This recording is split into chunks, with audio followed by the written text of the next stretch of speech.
Bitcoin is hovering just below all-time highs, despite some of the tightest monetary policy we've seen in decades. Policy that not everyone is happy about. There's a mutiny at the Fed, and the pressure is building fast. There's now open dissent inside the Fed's own walls, with multiple officials eyeing Powell's seat and publicly breaking rank. And if that wasn't bad enough, the Fed chair is being attacked from all sides. Trump just made two massive moves to sideline Jerome Powell, which we'll be discussing today. Now, at the same time, the global M2 money supply is already quietly accelerating. And we've got a chart showing what that has meant for Bitcoin every time it's happened before. So what happens if we don't get a soft Fed pivot, but a monetary tidal wave that breaks everything wide open? The setup we're seeing right now, it's eerily familiar. And there's a shocking probability that a major shift in U.S. monetary policy is just around the corner. Let's start with the Fed here. Again, guys, I know it's been sideways chop with the price action lately, and a lot of people get disillusioned in that. It's boring to look at, right? But we need to put something in perspective. We've been sideways for a while here, ping-ponging up and down a little bit, but nothing too exciting. But can we just zoom out to about a year and take a peek? Just again, to put in perspective, over the past year, we are up 76%, which is around $46,500 per coin just in the past calendar year. That's pretty wild. And, as time goes on, we may see more of this type of price action as opposed to sudden spikes and then sudden, rip your eyeballs out falls. So, yeah. Would you be okay with that, Nathan? I'm okay with that. I do like the excitement. I'm not going to lie. I get a little rush from it. It's fun. But, price jumps up. It's more evidence that I was right. This chart right here, this is a you were right chart for everyone watching. That's a great one to have on hand. But again, price drops down. I'm still in my accumulation phase. I do not have nearly enough Bitcoin yet. I'm happy either way. Price up, price down. Which do I prefer? Yes. Yeah.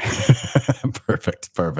Well, let's chat about the dissent within the Fed. So we've got a couple Fed members that are now actively saying, we need to be cutting rates here. So we have both Bowman and Waller from the Fed. And so Bowman would support a cut in July. And Waller, again, said we could easily cut rates as early as July. Now, both of these likely seeing the writing on the wall, knowing that Powell's on the way out, and maybe they're doing a little bit of sucking up to Trump to see what they can get going here. But nonetheless, lots of people not happy with the fact that the Fed and Jerome Powell are not doing anything right now while the rest of the world is very much in easing mode. And so I want to play this clip here. This is Kevin Hassett. That's Trump's National Economic Council director.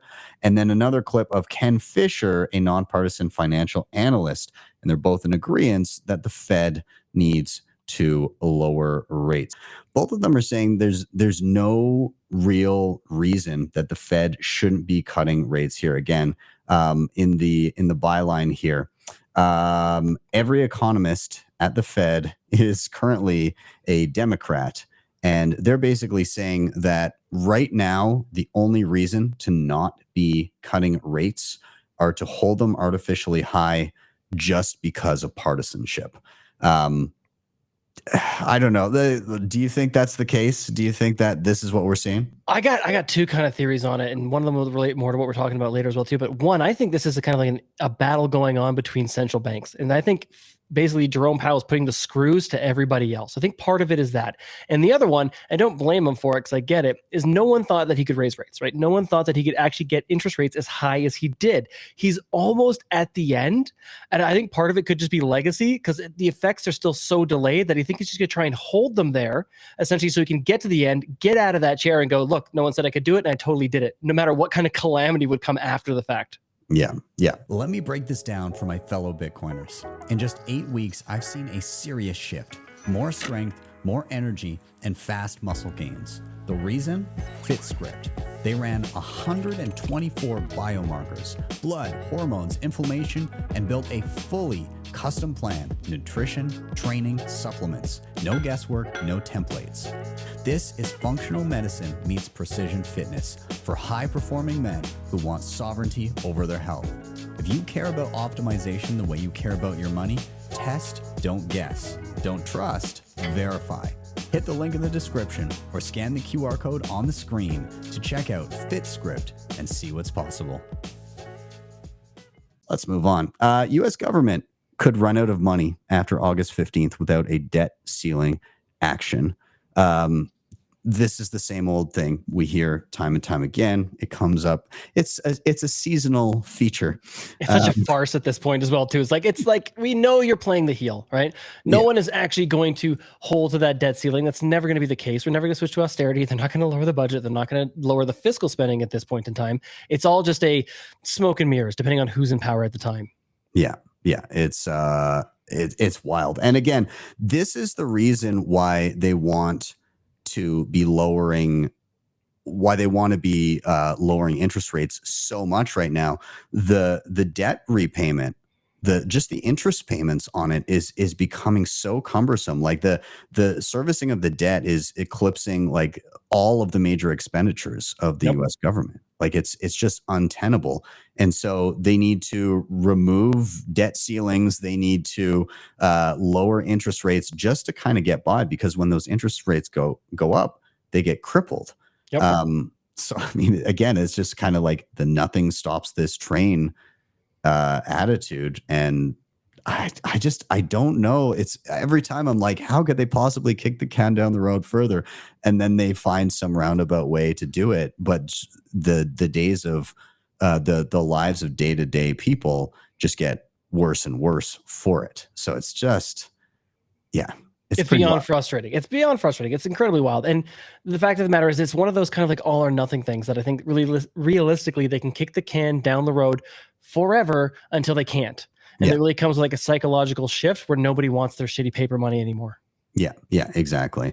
And again, here's Lutnick. Jerome Powell testified to Congress just recently. He listened to it. He obviously was not a fan, and wants them to lower interest rates. But the best part of this little sentence here, this paragraph, that's why President Trump calls Powell a loser, because Powell would rather ignore the tariff revenues and keep U.S. rates the highest in the world for a first class country, because he's afraid to act. This is the important part. Each 1% cut saves the U.S. hundreds of billions of dollars in interest payments. Now, why is that? It's because the federal debt is so insanely high. And again, he's talking above our current. Basically, he's saying that $30 billion per month in tariffs received to the U.S. Treasury to reduce our deficit and lower the amount we need to borrow. Again, they're on crack there. Like they need their fix. They need we just need a few $100 billion more dollars. Jay Powell, come on, we just need it to get me through. Just to get me through, buddy. Just hook me up with a few billion. That's all I need. Yeah, that's exactly what it is. Anyways, and Trump has done a couple of things to undermine Powell here. So this has been floating around for a little bit, but clearly I feel like this was not leaked by accident. But they started floating Scott Bessent as a replacement for Jerome Powell, and he's obviously going to do whatever the president likes. So that's been floating around, and that's already been a thorn in Jerome Powell's side, just having those rumors. But then just out of the Wall Street Journal, what was this, yesterday, Trump is now considering selecting the next Federal Reserve chair early, again, just to undermine Jerome Powell. So obviously Powell refusing to cut interest rates. His term is up next May. So like almost a full year from now, just shy of a full year from now.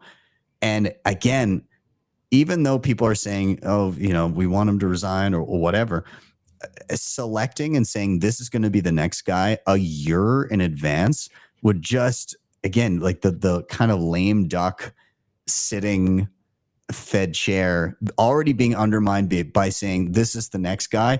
And then the next guy, again, Bessent or whoever, could be out there being like, despite anything Jerome Powell does, when I get in, I'm going to be doing this, that, and the other thing. So basically you could kind of undo any action that Jerome Powell wants to do by just having that forward facing, like, don't worry, sunny skies are on the way. You also get the opportunity to undercut his legacy, because if he does something bad, he can say, I would never have done that. I would have known better. And when I get in there, I'll fix it. If he does something good, he go, I would have done the same thing, but probably cranked it up to 11. The guy's a pussy. He didn't go hard enough. Like, you could take the wind out of his sails. If it almost feels like, it's a weird comparison, but my first instinct was something like, it's like telling somebody, look, we're going to break up in a year's time, and here's who I'm going to date afterwards. Sit on that for the next year. Yeah, exactly. So I did want to also show, we're talking about M2 money supply and what's been happening to that. So this is a look at the M2 money supply over the past number of decades here. And what you can see is that massive spike for COVID. And just to put in perspective, this was the financial crisis when they printed like hundreds of billions, and it's like barely a blip. Geez, this looks like the Bitcoin price chart, like the cycles in perspective. When you don't have it on a log. Yeah, I was gonna say that's so cute. Like 800 billion. We were all freaking out about 800 billion in 2008. Now look at it. Yeah. So you saw the big spike, all the COVID print, and then you saw them try to rein in M2 here. But it looks like we've just kind of hit the bottom of the curve, and we're starting again, that M2 supply is starting to eke up again. And you were saying just before we got on here, it looks like we're back on the same trend, right? That's exactly it. If you go back to about 1995 there, you can see it's essentially the same upward trend to the right. Yeah. They just resumed where they would have been had COVID not happened, not taken place. And funny enough, too, thinking about the replacement for Powell, essentially what you're seeing is a battle between the Treasury Department and between the Fed. And so what are they going to do? They're going to replace the Fed with the current head of the Treasury Department. Like, you're just going to like, no, I'll just move my guy in. Yeah. It's wild. Now I do want to show kind of side by side of the Bitcoin price with the global M2. But with a 10-week shift to kind of line them up with each other. So basically, like, usually the Bitcoin price lags what M2 does. But let's take a quick peek at that. So here, if you line them up, you can see every time there's a spike in the global M2, Bitcoin has gone for a run. And anytime that the M2 has gone down, Bitcoin has either chopped sideways or had some dips. And this is, over the past few years, kind of looking at M2. And with the way things are going, kind of looking at where M2 is looking to be headed. Yeah, I mean, Bitcoin, if it continues to do what it historically does, it's going to be following right along as we let that money printer go burr. So I guess we have that to look forward to.